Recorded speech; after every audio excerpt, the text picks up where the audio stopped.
काल परवा क्रिकेट बघितलं असाल तुम्ही. एक 15 वर्षाचं पोरग येतं क्रिकेट क्षेत्रामध्ये. सगळे लोक म्हणतात 15 वर्षाचं पोरग आहे.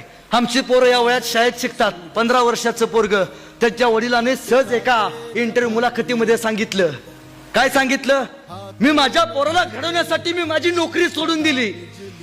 फक्त पोराला सांगितलं तू लढ, तुझ्या पाठीमागे मी उभा आहे. नोकरी सोडून दिली. 3 टाइम कोविडचा काळ होता. एकटा पोरला घेऊन जायचा, स्वतः बॉल टाकायचा, पोरला क्रिकेट खेळायला लावायचा. 15 वर्षाचं पोरग, सगळ्यात कमी वयातला शतक मारणारा वैभव सूर्यवंशी तुमच्या माझ्या टीव्ही समोर येऊन उभा राहिला. त्याच्याकडे एक सगळ्यात मोठी पॉवर आहे. तुम्हाला कुठली माहिती आहे? तो बिनधास्त आहे. बिनधास्त, एकदम बिनधास्त. त्याला एखाद्या इंटरव्ह्यू मध्ये हार्दिक पांड्याने विचारलं, तुझं स्वप्न काय आहे? किती शतक मारणार आहे?